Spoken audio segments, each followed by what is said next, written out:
listen to me. There has been, I'm telling you, Mr. Speaker, please, Mr. Speaker, please, with all due respect, I have been chased through the bushes for the past 3 months. I cannot come here and you tell me that I should be discussing the Economic and Social Council, our children out of school, our lawyers in jail, and all that is happening in West Cameroon. It means nothing to you.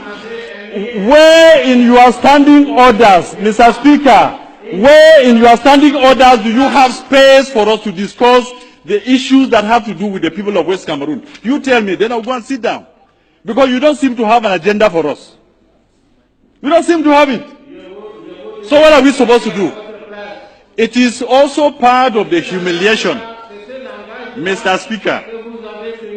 Speaker, yeah, I am now telling you that the person who ordered for my arrest, tell him I am here. He can come and take me from this National Assembly. And the people of West Cameroon would know that they don't belong here. I am being frank with you. The representatives of the people have the power to say it as it is, at any time. And if we come here and you shut us down, you want to kill those people out there. You want to kill those people out there. So what should we do? That is your wish, Mr. Speaker. I should have waited for them to bring my head to you. That is what you would have wanted. I simply say no.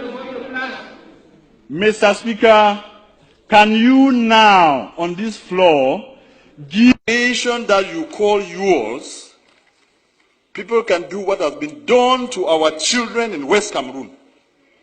I call it West Cameroon because you will never take it out of our mouths again, because that is a territory in which we believe in freedom. To go out on the street and demonstrate is a basic right for us. And that is why we are saying that there are two Cameroons that came together. If you are telling us, like a state minister stood here last year and told us that what happened in Cameroon is like dropping a few cubes of sugar into a basin of water. Who is the sugar and who is the water? I'm asking the government bench of Cameroon, who is that you rape our children? My brother's daughter has been raped in Boya. I swear to you, the government of this country, does the president of this country know that the governors and the DOs and all the administrators you have sent to West Cameroon are out there behaving exactly like an army of occupation? Our people have nowhere to go. We have made all the efforts.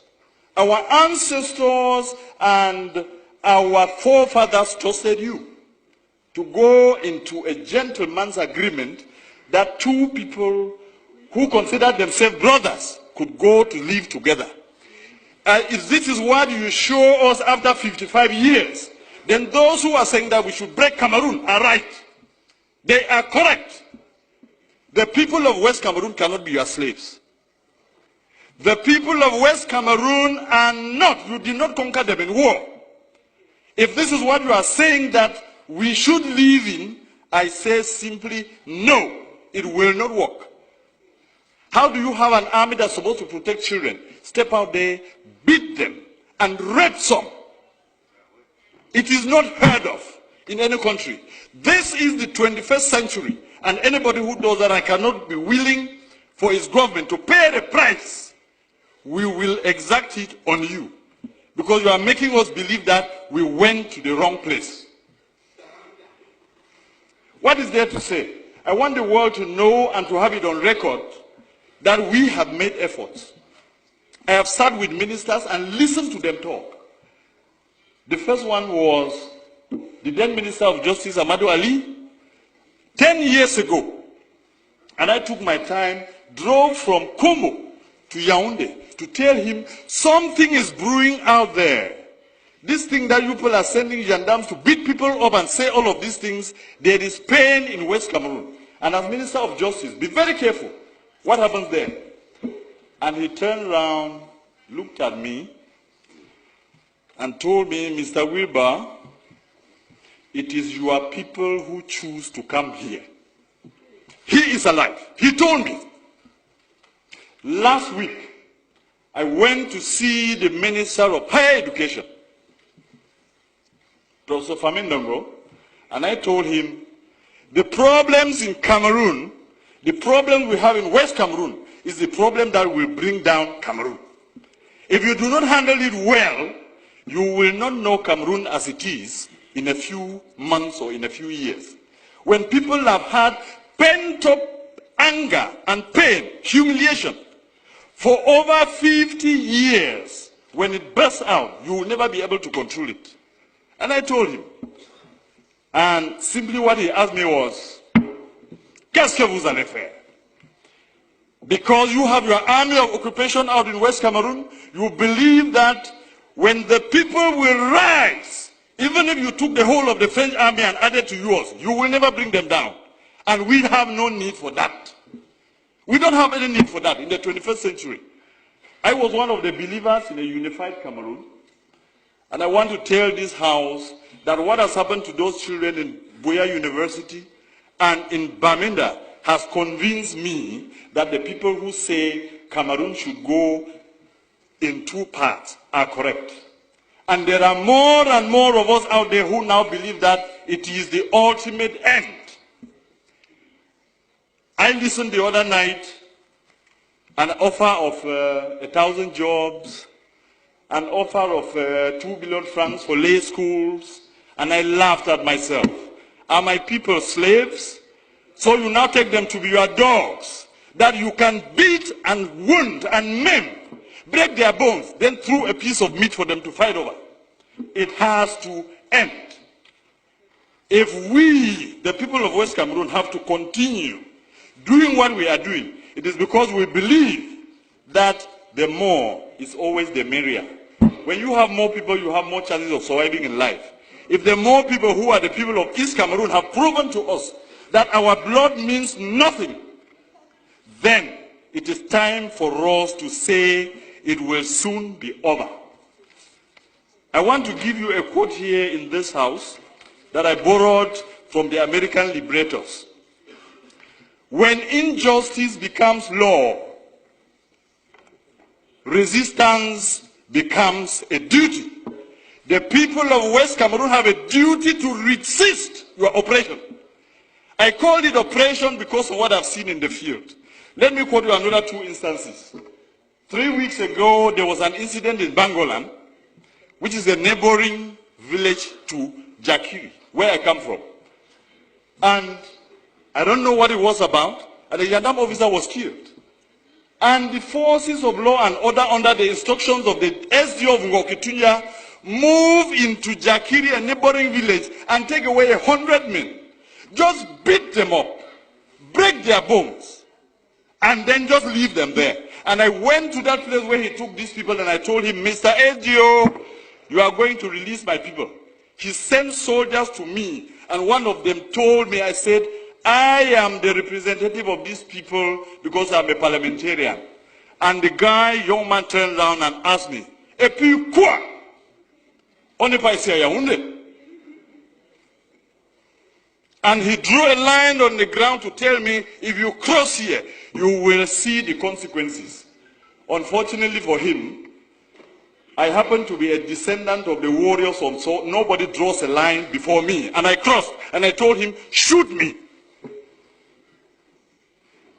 I told the SDO, release my people. In 12 hours, he released them. But some are still lying in the hospital. They beat and kicked a woman and she miscarried, a pregnant woman. And nobody can question this. That is the reason in this master plan to finish our culture and our people. You have chosen that every single administrator or every commander of the army is from East Cameroon. That is why they sit there and they can kill the people without remorse. This has to end. Mr. President, Mr. Speaker, I want to repeat this quote. When injustice becomes law, resistance becomes a duty. We, the people of West Cameroon, will resist you, and if you want to take that territory by force, you will kill to the last man before you take it. And you can start from me today. You can start from me. It has to end. Somebody has to know that this is not how you treat a people. 50 years is too long. 50 years is a very, very long time. And we come here and sit just talking about the budget. You normalize murder. You normalize rape. Mr. Speaker, I am sorry to tell you that this is part of the resistance. You will hear me to the end. When injustice becomes law, resistance becomes a duty. It is my duty to defend my people. You will not stop me because of lack of time. Or if you want to, you can call your brutal gendarmes to come and kill me here. I will not. I will not.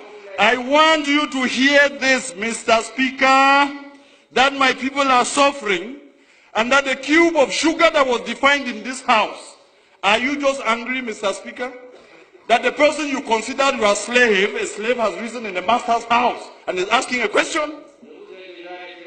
I have, Mr. Speaker, I'm telling you, this is part of my resistance, and you will hear me to the end. Bring the brutal soldiers who raped our daughters to take me out of here. I will say it to my end. I will say it to the end. There is nothing you can do to me. I'm wondering whether His Excellency the President of the Republic knows that the governors and the DOs are behaving exactly when they are posted to West Cameroon as colonial masters. When they abuse people and insult them and do all they have done, we have to resist, and we have to tell you our people will not be brought down because we came into this union as equal partners. Yes, sir. And I am done. And I am done. And we will resist. And there is nothing you can do to stop us, because this is part of our culture that we inherited. You people who fear every administrator and every ruler, we challenge our rulers, we take them to task, and that is why they are accountable. Thank you very much.